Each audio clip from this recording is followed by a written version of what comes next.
The Barrett .50 lay across the steel table like a sleeping predator, its black surface catching the pale light that bled through the cracked hangar windows. She moved her cloth in slow, precise circles down the length of the barrel, every motion clean, silent, controlled. Around her, men in desert-stained uniforms fell into a strange hush, as if some ancient animal instinct warned them not to break whatever was unfolding. The SEAL commander had just entered when the first ripple of disbelief cut through the room. He froze. Not because of the weapon, he'd seen thousands, but because of the way she held it, like it belonged to her, like it was an extension of her pulse. He didn't speak at first, nobody did. The cloth glided over steel. The subtle click of the bolt sliding back whispered through the air, and the commander's fingers tightened around the folder in his hand. He had read her name a dozen times on paper. He'd seen the number printed beside it, 3,247 meters. And yet nothing in the reports had prepared him for this. A snicker broke the silence. A younger operator leaned against the doorway, tilting his cap just enough to let arrogance spill from the angle of his posture. "That rifle's heavier than she is," he muttered. Too loud not to be heard, too careless to understand what kind of stillness he was trespassing. Her hands didn't flinch. She didn't look up. She continued cleaning the rifle with the same quiet rhythm, as if the room had narrowed down to nothing but steel, cloth, and breath. The commander noticed the slight tremor in the air, the kind that wasn't caused by sound, but by the awareness that something sacred was being disrespected. Her knuckles were marked, not by jewelry or softness, but by the faint, stubborn scars of places no one wanted to remember. Sandstorms, recoil, blood. The young man smirked again. Bet she couldn't even lift it in a fight. One of the older operators shifted uncomfortably. His silence wasn't agreement, it was guilt. It was the same silence that fills the spaces between truth and cowardice. No one stopped the disrespect. No one defended her. Not yet.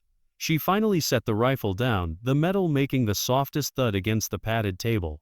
Her gaze rose, not fast, not sharp, just steady, like a scope finding a target. It wasn't anger that stared back at the room. It was something heavier, something colder, the kind of look that didn't need to shout to make people remember it for years. The commander had seen that look once before, in Fallujah, just before a convoy walked into the dust and only half of them came back. She adjusted the sling with quiet precision, the motion exposing a small patch sewn into her shoulder. The insignia wasn't decorative. It was earned at a cost no one in that room except her had paid. A memory rippled beneath the surface of her stillness. She was 19 again, crouched behind a crumbling wall in Helmand, the world vibrating under the rattle of distant gunfire. A radio hissed in her ear as she counted her breathing. 1 heartbeat, 2, 3. She remembered the sand filling the gaps in her gloves, the smell of metal in the heat, and the way her spotter whispered that they had exactly 1 shot to keep a dozen Marines alive. She'd squeezed the trigger then, and somewhere beyond the mirage and distance, a single figure dropped. 1 shot. 3,247 meters. She hadn't blinked. The world had learned her name in silence, but it hadn't said it with respect.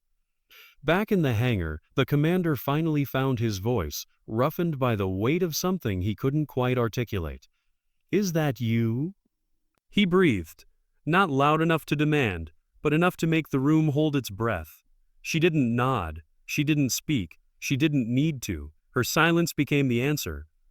It was the kind of silence that rearranges hierarchies, the kind that makes arrogance fold into itself.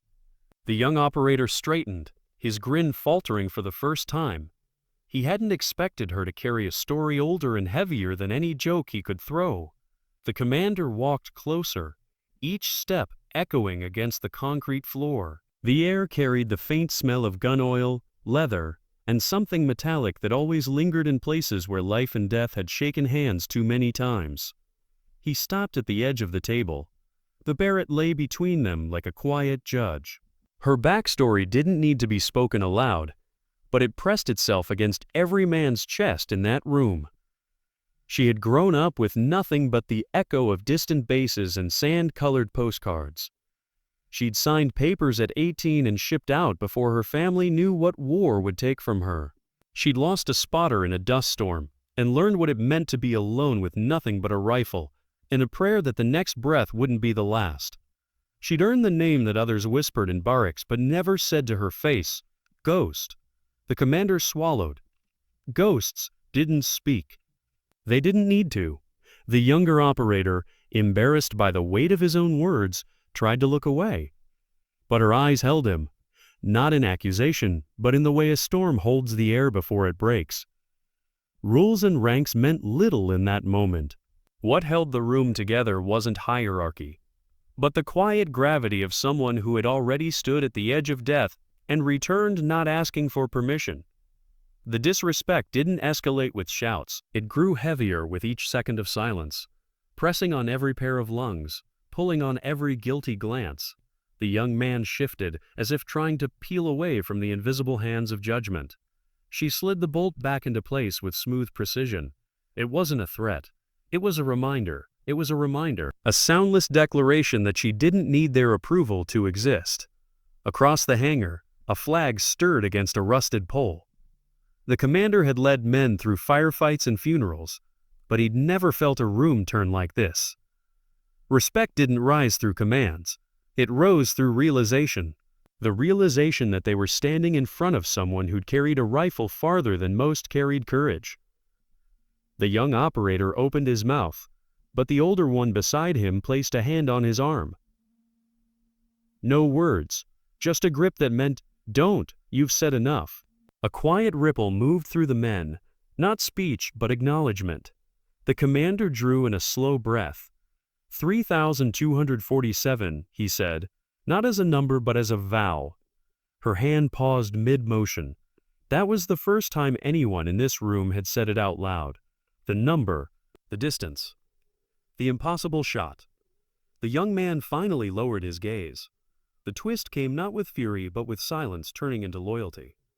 The same men who had let disrespect slide now stood a little straighter. One of them reached into his pocket and pulled out the tattered patch of his old unit, pressing it onto the table beside her rifle. Another followed, setting down his coin.